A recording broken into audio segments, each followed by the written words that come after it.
Hello friends, Radhe Radhe. आप सभी लोग कैसे हैं? आशा करती हूँ कि आप सभी लोग अच्छे होंगे, परम मंगल में होंगे।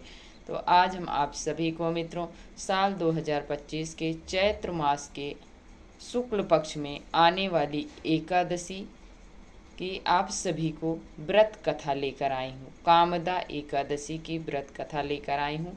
बहुत छोटी सी वीडियो है, 6-7 मिनट की होगी। जो भी है उसको आप अंत तक जरूर सुनिएगा। आपको इस कथा को सुनने एवं सुनाने मात्र से आपको वाजपेयी यज्ञ का पुण्य फल तत्काल प्राप्त हो जाता है। मित्रों, तो चलिए वीडियो को शुरू करते हैं। वीडियो को शुरू करने से पहले मेरा आपसे एक छोटा सा मित्रों रिक्वेस्ट है, यदि मेरी आपको वीडियो थोड़ी भी यूजफुल लगे तो आप लाइक सब्सक्राइब करना बिल्कुल मत भूलिएगा और प्यारा सा कमेंट लिखकर ज़रूर बताइएगा। आपकी एक छोटी सी लाइक से हमें बहुत हिम्मत एवं प्रेरणा मिलती है और आपको पसंद आती है तो औरों तक इसे पहुंचाइए। तो चलिए वीडियो को शुरू करते हैं। एक बार धर्मराज युधिष्ठिर ने भगवान श्री कृष्ण से पूछा, हे प्रभु, आप मुझे इस एकादशी का नाम बताइए और इसका महत्व बताइए, इसकी विशेषता बताइए, इसकी कथा सुनाइए। तब भगवान श्री कृष्ण ने कहा, हे राजन, इस एकादशी का नाम चैत्र मास के शुक्ल पक्ष में आने वाली एकादशी का नाम कामदा एकादशी है, जो कि मनुष्य के ब्रह्म जैसे हत्या को भी ये एकादशी को कोई भी व्रत करता है संकल्प लेकर तो उसकी हर मनोकामना पूर्ण होती है और उसके सभी पाप जलकर राख हो जाते हैं। ये इसका महत्व है मित्रों, इसकी विशेषता है। एकादशी के दिन यदि आपसे जान में अनजान में किसी भी प्रकार से आपसे पाप हुआ है तो आप इस एकादशी का व्रत जरूर कीजिए। आपकी सभी मनोकामनाएं पूर्ण होंगी और आपके जो भी पाप हैं वो जलकर राख हो जाएंगे और अंत में आपको वैकुंठ लोक की प्राप्ति होगी। तो चलिए अब व्रत कथा सुनाती हूँ आपको। व्रत कथा ऐसी है मित्रों, एक पूर्व काल में एक राजा रहा करते थे, नाम था उनका पुंडरीक। वो नागों के राजा थे और एक कारकोटक नाम का नाग रहा करता था। और राजा के यहाँ एक गंधर्व और गंधर्वी, उसका नाम ललित और ललिता था। दोनों का पति पत्नी का बहुत, दोनों पति पत्नी में इतना स्नेह था, इतना प्यार था कि वो दोनों बहुत ही प्रेम करते थे एक दूसरे से, एक दूसरे में वो ही विलीन रहते थे।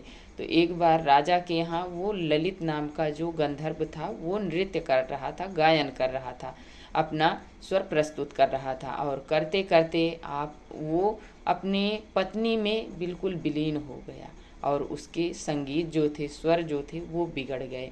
और वहीं पर वो कारकोटक नाम का जो वो था, नाग था, वो राजा से ये बात देख ली उसको, गंधर्व को, और उसने राजा से बता दिया। और राजा ने क्रोध में आकर उस ललित को, गंधर्व को, उसने बोला कि आप मेरे यहाँ ये नृत्य प्रस्तुत कर रहे हैं या अपनी पत्नी का चिंतन कर रहे हैं, आप इसी क्षण राक्षस योनि को प्राप्त हो जाओ।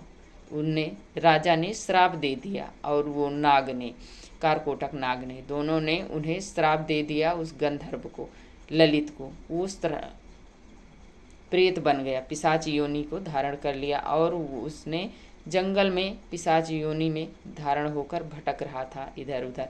तब उसकी पत्नी ने रोती बिलखती हुई, बेचारी बहुत परेशान थी, इधर उधर भटक रही थी ऐसे जंगल में घूमते घूमते रोती बिलखती, एक उसे कुटी दिखाई दी, झोपड़ी दिखाई दी, जो कि वो जो कुटी थी वो थी एक ऋषि की। उनका नाम था श्रृंगी ऋषि। उसने जब देखा एक कुटिया तो वहाँ पर रोती बिलखती हुई गई और बोली कि हे महात्मा, आप कौन हो, आप मुझे बताइए। तब वो मुनि ने वहाँ पर देखा उस स्त्री को तो उन्हें खड़े हुए और खड़े होकर पूछा कि आप बताइए, आप कौन हो, क्यों रो रही हो, क्यों बिलख रही हो, क्यों इतना परेशान हो।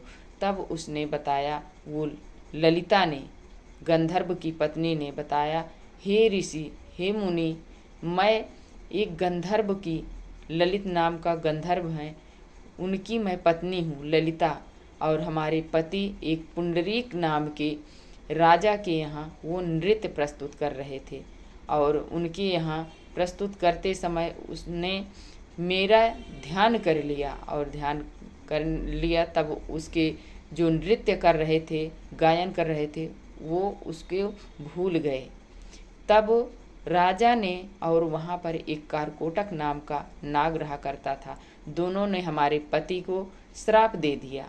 श्राप देने के कारण हमारे पति तुरंत पिशाच योनि धारण कर लिए और जंगल में भटक रहे हैं इधर उधर। आप मुझे कोई ऐसा रास्ता बताइए, ऐसा पुण्य बताइए जिससे हमारे पति वो पिशाच योनि से मुक्त हो जाएं। तब वो ऋषि ने कहा, हे कन्या, आप जाओ, अब चैत्र मास के शुक्ल पक्ष में आने वाली कामदा एकादशी का आप संकल्प लेकर, हाथ में जल और पुष्प लेकर संकल्प लीजिएगा, और भगवान श्रीमन नारायण को ध्यान करते हुए संकल्प लीजिएगा, और इस कामदा एकादशी का व्रत नियम पूर्ण आप धारण कीजिए। और इस दिन भगवान को पीले रंग का वस्त्र, उन्हें पीले रंग का पुष्प, स्वर्ण की मालाएं आप उन्हें धारण कीजिए। तो ललिता बहुत ही अप्सरा थी, उसके पास सब कुछ था। तब उन्होंने इसी प्रकार से ऋषि के कहने से उन्हें ठीक उसी प्रकार से व्रत धारण किया कामदा एकादशी का, और धारण किया। धारण करने के बाद एकादशी के दिन वो जमीन पर शयन किया और रात्रि जागरण की। फिर दूसरे दिन उसने पारण से पहले ब्राह्मणों के सामने हाथ में जल और पुष्प लेकर इस एकादशी का, कामदा एकादशी को, अपने पति को व्रत जो की थी उसे दान किया। ब्राह्मण जी के सामने दान किया। जैसे उसने दान किया कामदा एकादशी का अपने पति को, ठीक उसी समय उसके पति पिशाच योनि को छोड़कर उन्हें सुंदर से गंधर्व जैसे पूर्व काल में रहा करते थे, ठीक उसी प्रकार वो तुरंत प्रकट हुए, पिशाच योनि को छोड़ दिए, और खूब सुंदर सा उसने सुंदर शरीर धारण कर लिया। फिर वो दोनों अच्छे से जैसे पहले रहा करते थे, ठीक उसी प्रकार वो दोनों लोग अपने जीवन व्यतीत करने लगे। और अंत में पुष्प विमान आया वैकुंठ लोक से, और उन दोनों ने वैकुंठ लोक को प्राप्त हुए। तो इस कथा का महत्व यही है मित्रों कि सभी को यही चाहिए कि हर एकादशी का व्रत हम सभी को धारण करना चाहिए। वैष्णव जन को कोई व्रत करें या ना करें, लेकिन एकादशी का व्रत जरूर करें। एकादशी माता ही ऐसी हैं जो कि मनुष्य के सभी पापों को नाश कर देती हैं। जान में अनजान में जो भी पाप हुआ है सभी को नाश कर देती हैं, और अंत में वैकुंठ लोक की प्राप्ति कराती हैं। तो बोलिए एकादशी मैया की जय हो। एकादशी के दिन हर एकादशी पर हर अलग अलग एकादशी आती है, हर अलग अलग एकादशी की कथा आती है।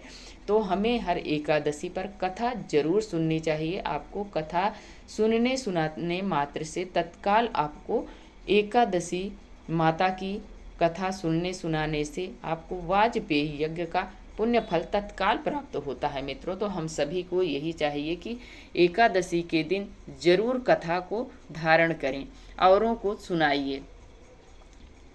इस एकादशी का इतना बड़ा पुण्य फल होता है मित्रों।